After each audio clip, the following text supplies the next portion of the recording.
दिन मई 7, 1931 Manhattan, New York city. कुछ हफ्तों की खोज के बाद टू गन क्रॉली, वो इंसान जो किसी तरह का नशा नहीं करता और ना ही उसका कोई क्रिमिनल बैकग्राउंड है, उसे पुलिस उसके अपार्टमेंट में अरेस्ट करने पहुंच जाती है। 150 पुलिसमैन और डिटेक्टिव उसकी बिल्डिंग को चारों तरफ से घेर लेते हैं और इसी के साथ हजारों की गिनती में लोग इकट्ठे हो जाते हैं उस इंसान को अरेस्ट होता देखने के लिए। इस इंसान टू गन क्रॉली ने कुछ दिन पहले एक पुलिस ऑफिसर की गोली मार के हत्या कर दी थी, क्योंकि पुलिस ऑफिसर ने ड्राइविंग लाइसेंस दिखाने को कहा था। कार्रवाई के बाद उसे सेंटेंस टू डेथ सुनाई जाती है। उसे सजा इलेक्ट्रिकल चेयर पर बैठा के दी जानी थी, इसीलिए उसे डेथ हाउस सिंग सैंग में लाया जाता है। क्या आपको लगता है उसने कहा होगा, this is what I get for killing peoples? No, उसने उस वक्त भी यही कहा, this is what I get for defending myself, कि ये मुझे मिला मैंने जब खुद को डिफेंड किया। उसने अपने आप को डिफेंड इस तरीके से किया कि ड्राइविंग लाइसेंस दिखाने से अच्छा है कि मैं उस पुलिस ऑफिसर की गोली मार के हत्या कर दूं। जब एल कॉपनी, टू गन क्रॉली और इसके जैसे और बहुत सारे क्रिमिनल्स जो कि आज प्रिजन वॉल्स के पीछे हैं, अपनी गलती को स्वीकार नहीं करते हैं, वो नहीं मानते हैं कि उन्होंने कोई गलती की है, तो क्या आप और हम जैसे नॉर्मल इंसान जिसे हम रोज मिलते हैं वो अपनी कोई भी गलती स्वीकार करना चाहेंगे? कोई भी इंसान गलती इतनी जल्दी स्वीकार नहीं करता है, क्योंकि उसके सेंस ऑफ इम्पोर्टेंस को ये चीज हर्ट करती है। तो इसीलिए किसी को क्रिटिसाइज ना करें। और इसी के साथ मैं गुरजीत सिंह गरेवाल आपका स्वागत करता हूं आपके अपने चैनल माइंडस्वैप में, जहां पर हम लेकर आते हैं बहुत सारी book summaries and informative videos.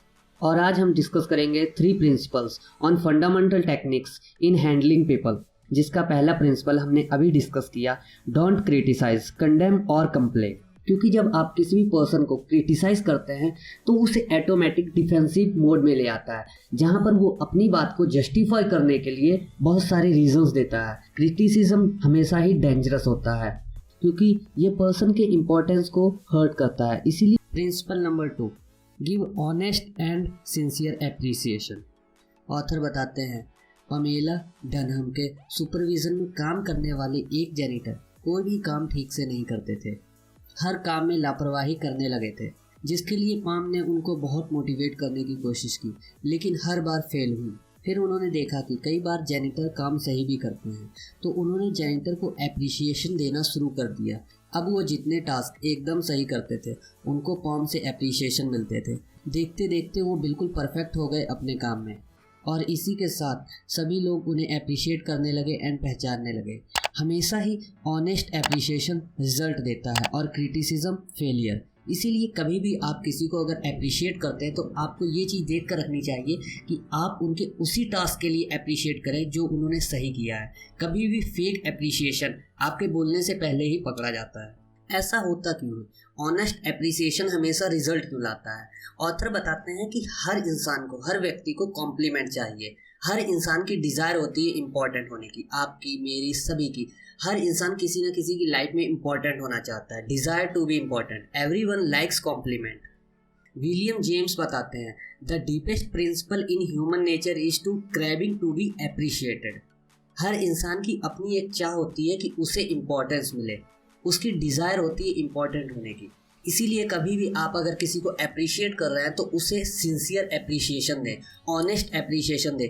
कभी भी उसे फेक एप्रिशिएशन ना दें उसके किसी भी टास्क के लिए, किसी भी वर्क के लिए। Principle 3, arouse in the other person an eager want. Author बताते हैं कि उन्होंने एक बार न्यूयॉर्क होटल में ग्रैंड बॉल रूम को 20 नाइट्स के लिए रेंट पर लिया था, क्योंकि उनको कुछ सीरीज ऑफ लेक्चर्स होल्ड करने थे। लेकिन उनको इन्फॉर्म किया जाता है कि आपको 3 टाइम्स रेंट देना होगा रेगुलर रेंट से, जो कि बहुत शॉकिंग था, क्योंकि डेट्स अनाउंस हो चुके थे एंड टिकट्स डिस्ट्रीब्यूट हो चुके थे एंड ऑथर होटल चेंज भी नहीं करना चाहते थे एंड इतना रेंट भी पे नहीं कर सकते थे। इसीलिए उन्होंने डिसाइड किया कि वो मैनेजर से मिलेंगे। ऑथर मैनेजर से मिलते हैं और कहते हैं, I was a bit shocked when I got your letter, but I don't blame you at all. If I had been in your position, I should probably have written a similar letter myself. Your duty as a manager of the hotel is to make all the profit possible. If you don't do that, you will be fired. Now let me take a piece of paper and write down the advantage and disadvantage. Author manager से कहते हैं कि अगर मैं आपकी जगह होता तो मैं भी यही लेटर में लिखता जो आपने लिखा था, क्योंकि बीइंग आप मैनेजर, आप कंपनी के लिए, आप होटल के लिए ज़्यादा से ज़्यादा प्रॉफिट बनाना चाहते हैं, लेकिन मैं आपको कुछ एडवांटेज और डिसएडवांटेज लिख कर बताना चाहता हूँ कि अगर मैं यहाँ पर सेमिनार होल्ड करता हूँ और नहीं करता हूँ तो आपको क्या फ़ायदे और नुकसान हो सकते। ऑथर एडवांटेज लिखते हैं ग्रैंड बॉलरूम फ्री। इसका मतलब है अगर मैं आपका ग्रैंड बॉलरूम रेंट पे नहीं लेता हूँ तो आप उसे किसी और को रेंट पे दे सकते हैं। अगर किसी डांस पार्टी के लिए आप उसे रेंट पे देते हैं तो आपको बहुत अच्छे पैसे मिलेंगे जितने कि मैं आपको लेक्चर्स के टाइम पे नहीं दे पाऊँगा। लेकिन दूसरी साइड पे वो डिसएडवांटेज लिखते हैं। पहली डिसएडवांटेज वो लिखते हैं कि मैं इतने पैसे नहीं दे पाऊंगा। अगर आप मुझ पे प्रेशर डालेंगे तो मैं फोर्स हो जाऊंगा इस होटल को छोड़ के किसी और होटल में इस सेमिनार को ऑर्गेनाइज करने के लिए। दूसरी डिसएडवांटेज वो लिखते हैं कि जैसे होटल में ये सेमिनार कर रहा हूँ तो ये एक लार्ज क्राउड को बुला रहा है जो कि वेल एजुकेटेड लोग हैं। अगर इतना क्राउड आपके पास आएगा तो आपके होटल की बहुत अच्छी एडवर्टाइजमेंट होगी जो कि आप बहुत सारे पैसे देकर भी नहीं कर पा सकते। इसी के साथ ऑथर कहते हैं कि ये 2 डिसएडवांटेज और एक एडवांटेज मैंने आपको लिख कर दिया है, काइंडली आप इसे कंसीडर करें, जो आपको एप्रोप्रिएट लगे आपके लिए उसी पे डिसीजन लें। नेक्स्ट डे ऑथर को लेटर मिलता है जिसमें लिखा था आपको केवल 50% इंक्रीज देना होगा 300% की जगह। ऑथर इस स्टोरी से हमें केवल ये बताना चाहते हैं कि आपको अगर कुछ किसी से चाहिए तो उन्हें पहले ये बताइए कि उन्हें इससे बेनिफिट क्या होगा। ऑथर बताते हैं कि वो डायरेक्ट जाके आर्गूमेंट्स भी कर सकते थे कि मैं इतना पे नहीं कर पाऊंगा, इससे शायद बात बिगड़ जाती और उन्हें उस होटल से जाना पड़ता, जिससे दोनों का ही लॉस होता। लेकिन हमें अपना लॉस देखना है क्योंकि ऑथर ने प्रिंट आउट दे दिए थे, टिकट्स ऑलरेडी डिस्ट्रीब्यूट हो चुके थे जिसका लॉस उन्हें बियर करना पड़ता।